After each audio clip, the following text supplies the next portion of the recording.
This is Erin Compton of erincomptondesign.blogspot.com, as well as simplyec.etsy.com.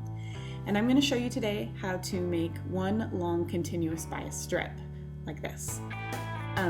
The traditional way to make a bias strip is you lay out your fabric, and on the bias you would cut multiple strips of the same width, and then you would stitch them all together. But the way that I'm going to show you how to make a bias strip is you're going to make a tube that you can cut around, and then it'll make a continuous strip, so you won't have to sew a bunch of small seams to get one long strip.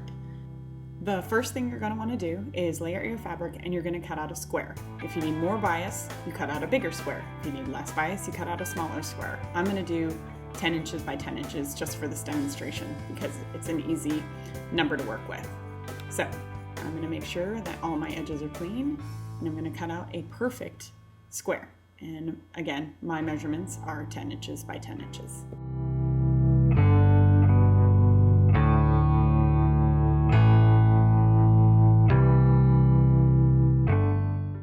I'm going to double check my measurements, make sure it's 10 inches this way and 10 inches this way. Perfect. So the next thing I'm going to do is I'm going to cut on the diagonal from corner to corner, which would be the bias, and this is going to give me 2 triangles.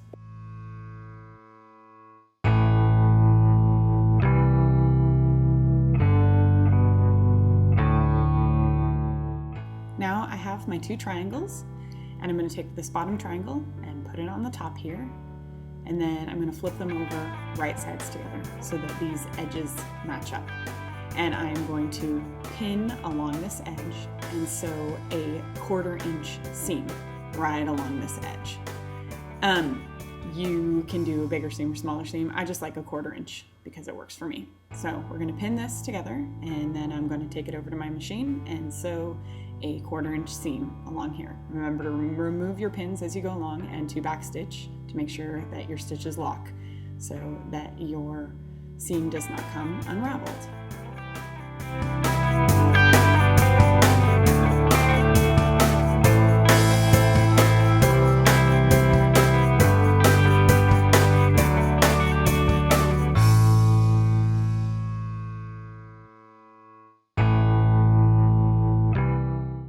Remember to backstitch at the end so that your seam does not come undone, and cut your threads. Now this is what you have. Ideally you should press along that seam that you just made so it'll stick. And I am going to measure along this edge, and I need to make a marking to cut along. So you can use a disappearing ink pen or a Mark B. Gone pen. Mark B. Gone will disappear when you spray water on it or if you wash it, and so it lasts a bit longer. And disappearing ink disappears depending on how much moisture is in the air.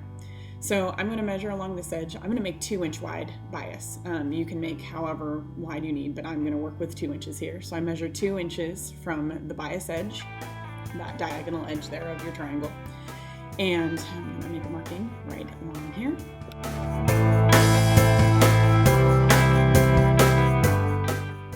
And I'm going to repeat the process on the other side. So again, from the diagonal edge of your triangle, the hypotenuse, if you will, I'm going to measure along here, 2 inches wide again, because that's how wide I want my bias strip to be.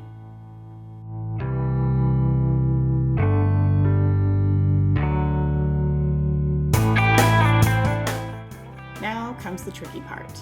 You're going to make a tube out of this. You're going to join this edge here with the other edge and to make a tube. So we're going to flip this over here, make it a little bit easier to look at. And you're going to match up the edge of your seam with the marking you just made. So see this seam edge? I'm going to match that up with the marking over there. So there's going to be a flap on the other end. And you want to make sure that your seams are open. So you should have probably pressed your seam open the last time you made it. And we're going to pin along this edge, and you're going to match up that other marking you made with the other end of the seam. So this will form a tube.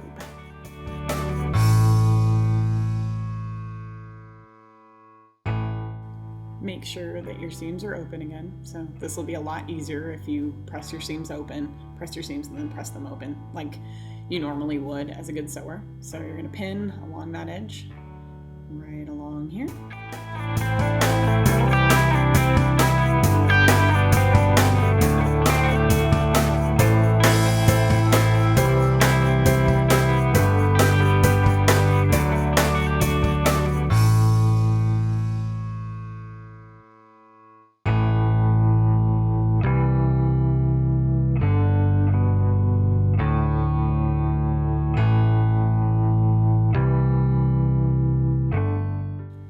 So once you've finished pinning, you should have a tube here. This is just pinned, but you can see right through there. And we're going to stitch a 1/4 of an inch seam along that line that you just pinned there.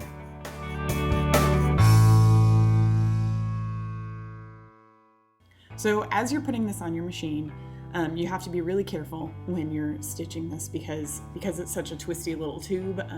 The other parts of your tube could get caught up in your seam line, so you want to just make sure that you only have 2 layers of fabric that you're stitching through, and you're going to stitch from that flap along the edge. Make sure that you backstitch and remove the pins as you go along, but you have to be really careful to make sure you keep adjusting that your seam stays even and those edges stay matched up.